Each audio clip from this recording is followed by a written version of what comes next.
Pilkada memang masih lama, pendaftaran juga masih bulan Agustus, tapi sebentar. Waktu terus berjalan pemirsa. Bulan Agustus juga bisa kita tidak katakan sebagai waktu yang masih panjang. Karena sampai dengan saat ini kita hanya mendengar nama-nama yang santer dimajukan atau partai yang sudah resmi untuk mengusung calon gubernur untuk wilayah Jakarta pemirsa atau DKJ pemirsa. Tapi untuk partai-partai lainnya masih penjajakan, masih komunikasi, masih menunggu dan lain-lain. Kenapa partai politik seakan-akan masih menunggu, istilahnya wait and see, ataukah benar dengan judul saya ada kegamangan dari partai politik tersebut? Itu yang akan saya bahas di Apa Kabar Indonesia malam hari ini. Di Studio TV One, pengamat komunikasi politik kita Bang Henry Satrio sudah bersama saya di sini. Selamat malam, assalamualaikum. Waalaikumsalam warahmatullahi wabarakatuh, Caca. Waalaikumsalam. Dan saya juga akan menyapa tiga narasumber saya yang tersambung lewat sambungan Zoom, mewakili PDIP Mas Seno Baskoro, bahkan juga mewakili PKB Bang Daniel Johan, dan mewakili PKS ada Mas Iqbal. Selamat malam, assalamualaikum warahmatullahi wabarakatuh semuanya. Selamat malam. Waalaikumsalam, Mas Seno, Bang Daniel. Iqbal, Pak Daniel Johan, selamat malam. Oke, sebelum saya ke tiga partai politik, mungkin sebagai pembuka, Kawat Chandra dibuka di sini.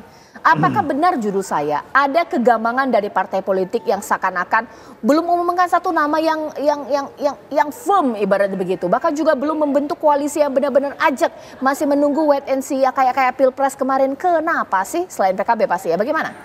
Ya karena memang harus berhati-hati dalam mendorong calon di Pilkada Jakarta, apalagi kan ada incumbent ya, Mas Anies.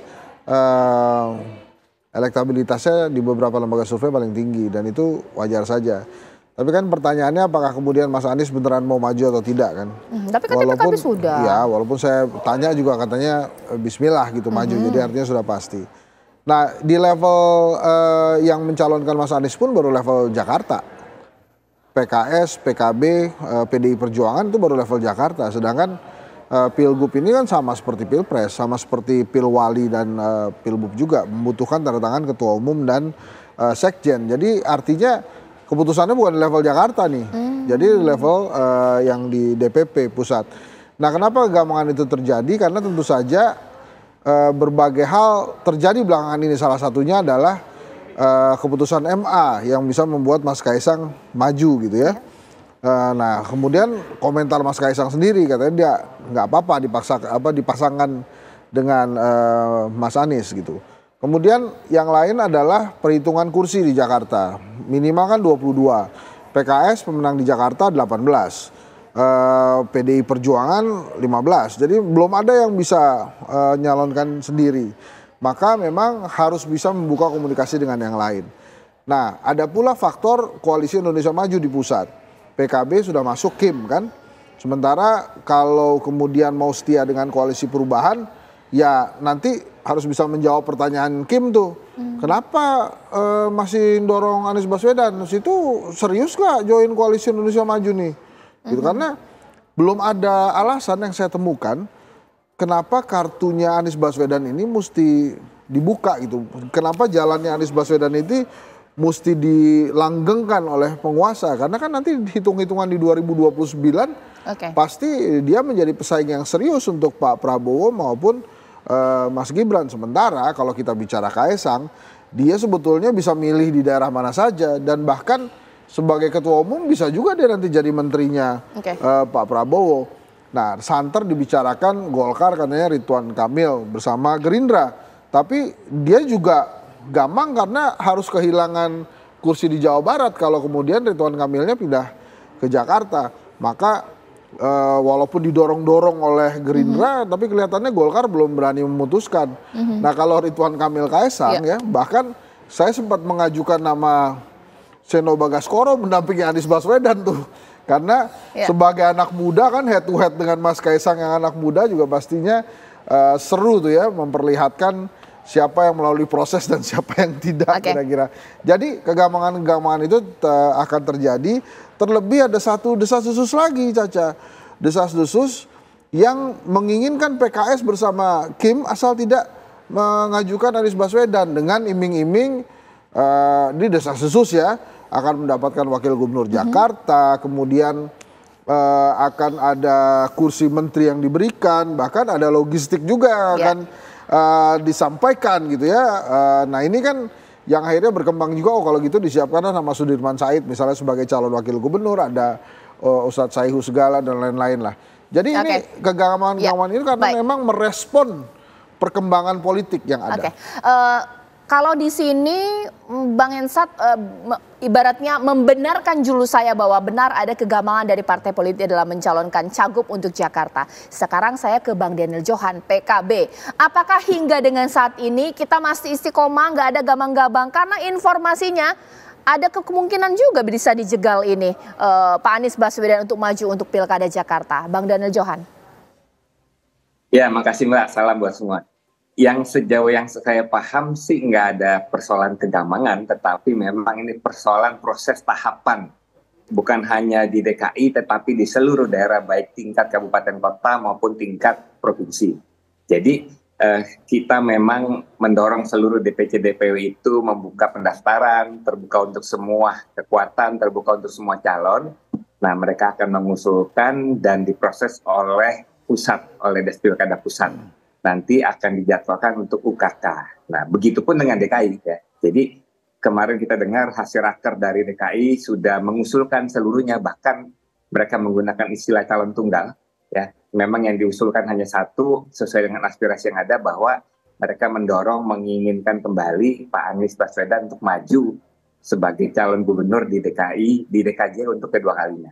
Nah, sekarang ini tentu masukan aspirasi tersebut akan diterima dengan baik, diproses oleh DPP, dan kita akan menjadwalkan UKK. Nanti kalau sudah ada jadwal tentu akan disampaikan ke calon masing-masing, termasuk kepada Pak Anies. Nah, jadi prosesnya seperti itu. Saya tidak merasakan ada yang gamang sih. Baik, sekarang saya ke Mas Iqbal. Mas Iqbal, sebenarnya kita tahu bahwa kedekatan yang luar biasa antara Pak Anies dan juga PKS. Tapi ada juga kita dengar mintanya kursi nomor 2 juga di Jakarta. Ini bagian dari deal-deal politik atau seperti apa? Ya, memang sejak awal memang PKS dan Mas Anies adalah sebuah hubungan yang cukup panjang ya. Karena PKS yang mengusung pertama kali Mas Anies ke Jakarta. Demikian juga pada Pilpres. Tentu saja memang asosiasi PKS dan Anies ini nggak bisa dilepaskan. Tapi pada kali ini juga seandainya kami mendukung Mas Anies, kami memiliki syarat, yaitu sebagai pemenang pemilu, sebagai ketua DPRD-nya dari PKS, kami ingin pula berlayar pula wakilnya dari PKS. Kalau bisa Mas Anies mengganding wakil PKS. Itu yang menjadi salah satu syarat bagi PKS jika ikut nanti satu hari akan mendukung Mas Anies Baswedan. Dan ini tentu saja harapan kami, karena sejak lama kader-kader PKS ini sudah berjuang buat Mas Anies ya, buat Jakarta. Tentu saja kami punya kaderisasi sistem yang tentu saja ingin juga mendapat kesempatan untuk menjadi pemimpin di level Jakarta.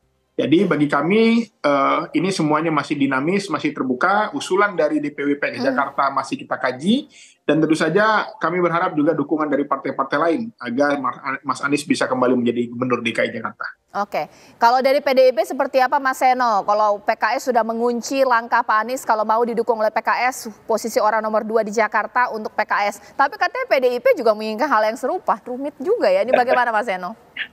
Ya, satu, saya sepakat dengan Pak Daniel Johan tadi bahwa konsep yang terjadi pada hari ini itu adalah berada pada tahapan pendengaran usulan, adanya penjaringan lalu penyaringan.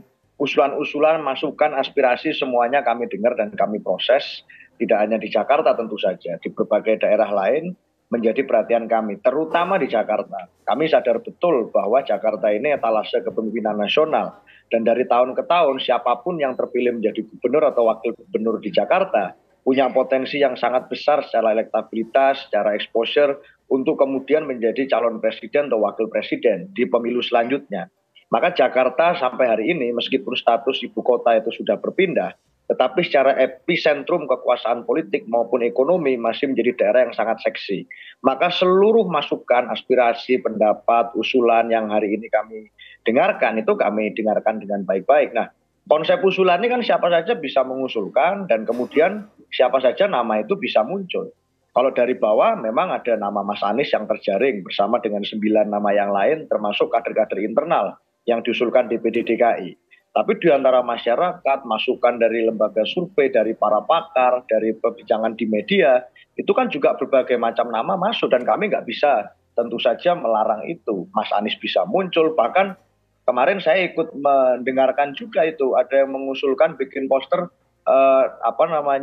Bambang Pamungkas dan Henry Satrio. Nah, nama-nama semacam ini kan hari ini inilah indahnya demokrasi, Mbak Caca. Semuanya bisa muncul dan bisa kami pertimbangkan, tapi kenapa kami tidak mau tergesa-gesa? Kami menganggap pemilu ini sebagai sesuatu yang penting, sebagai bagian dari pertanggungjawaban partai kepada rakyat, maka tidak bisa diambil langkah-langkah yang terburu-buru hanya untuk memuluskan kemudian ambisi kelompok-kelompok tertentu, orang-orang tertentu, lalu kami kemudian didorong untuk melakukan langkah-langkah yang tergesa-gesa. Saya rasa PDI Perjuangan melakukan fit and proper test, mekanisme demokrasi, dan termasuk Mas Anies sendiri, saya rasa sangat memahami apa yang hari ini sedang kami lakukan dengan mekanisme partai yang berlangsung. Saya rasa itu, Mbak Caca. Ya, nanti saat lagi saya akan tanya kepada Bang Hensat, sebenarnya kalau dari analisis Bang Hensat, di masa menunggu ini, apa sih yang terjadi?